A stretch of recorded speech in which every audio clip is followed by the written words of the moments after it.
175 kilometre प्रति घंटे की रफ्तार से हिंदुस्तान की तरफ बढ़ रहे खतरे की खबर से कर लेते हैं।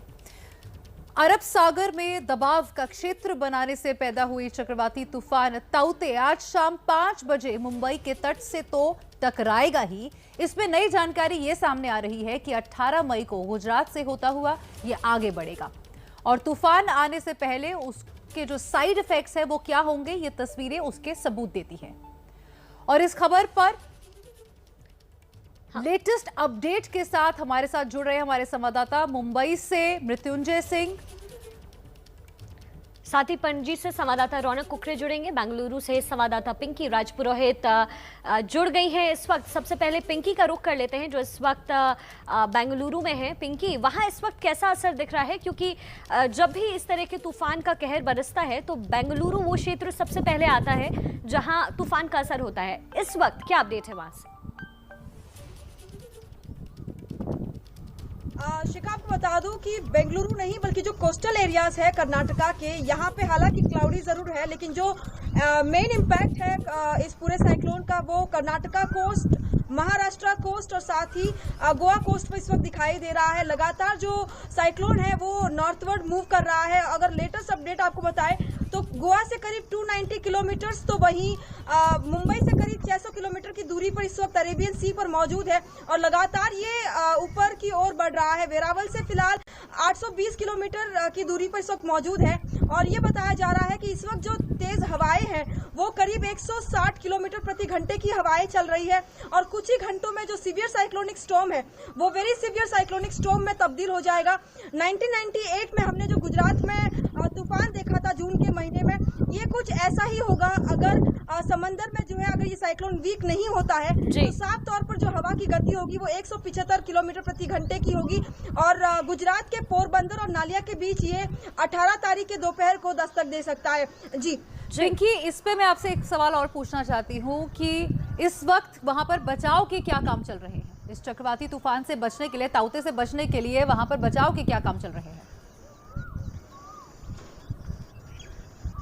शगुन, आपको बता दूं कि चाहे केरला कोस्ट हो, कर्नाटका कोस्ट हो या गोवा या महाराष्ट्र या गुजरात, हर जगह पर फिलहाल एनडीआरएफ की टीम्स को तैनात कर दिया गया है। लगातार इंडियन कोस्ट गार्ड भी एक्टिव है ताकि मछुआरे जो ऑलरेडी समंदर में है उन्हें जल्द से जल्द तटों पर भेज दिया जाए और साथ ही इंडियन कोस्ट गार्ड लगातार लोगों को सेफ जगह पर जो है भेज रही है। लगातार नेवी स्टैंड बाई पर है, आर्मी की टीम्स को भी स्टैंड बाई पर रखा गया क्योंकि खासा इम्पैक्ट जो है वो गुजरात में होगा और यही कारण है कि ज्यादा टीम्स जो है वो फिलहाल गुजरात में तैनात की गई है। जी पिंकी, तो एहतियातन जो है कदम उठाए जा रहे हैं। पणजी से संवाददाता रौनक कुकरे भी इस वक्त जुड़ गए हैं। रौनक, वहां से क्या ताजा अपडेट है और वहां एहतियातन क्या कदम उठाए जा रहे हैं?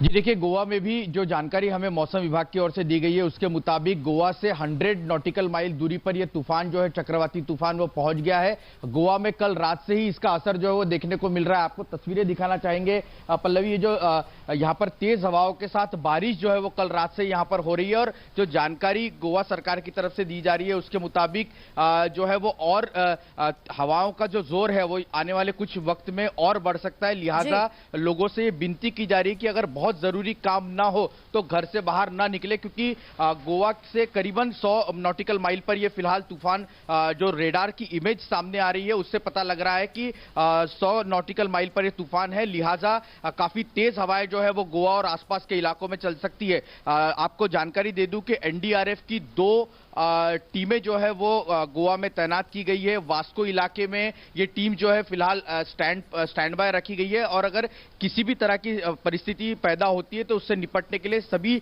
संसाधनों के साथ ये टीम यहाँ पर मौजूद है। गोवा के मुख्यमंत्री डॉक्टर प्रमोद सावंत ने कल एबीपी न्यूज को जानकारी देते हुए बताया कि राज्य की सभी एजेंसियों को अलर्ट पर रखा है, खासतौर से डिजास्टर मैनेजमेंट और सभी जो तटीय किनारे पर रहने वाले लोग हैं, अगर जरूरत पड़ती है तो उन्हें 24 घंटे के भीतर स्थलांतरित जो है वो किया जा सकता है। इस तरह की व्यवस्था जो है सरकार की तरफ से की गई है। जी बहुत शुक्रिया रौनक, आप अपनी नजर लगातार बनाकर रखिए। ताउते का खतरा लगातार 6 राज्यों में कहर मचा रहा है और देखिए ये 6 तस्वीरें इस वक्त आपकी टेलीविजन स्क्रीन पर अलग अलग जगह से ये तस्वीरें आप तक पहुंचा रहे हैं। ताउते कल से शुरू होकर के अगले 4 दिन तक रहने वाला है, जो फिर गुजरात से होकर पाकिस्तान में कहा जा रहा है कि ये ख़त्म हो जाएगा। अब ये 6 तस्वीरों के ज़रिए हम सिर्फ आपको ये बताने की कोशिश कर रहे हैं कि ताउते का जो असर है वो अलग अलग राज्यों में कुछ इस कदर कहर बरपा रहा है। लगातार एनडीआरएफ की 100 टीमें गठित कर दी गई है और जो लगातार इस पूरे मामले पर नज़र बनाकर रखी हुई है। आपको बता दें, ताउते पर जो भी ताज़ा अपडेट होगा, जो भी ताज़ा जानकारी होगी, वो हम आप तक पहुंचाएंगे।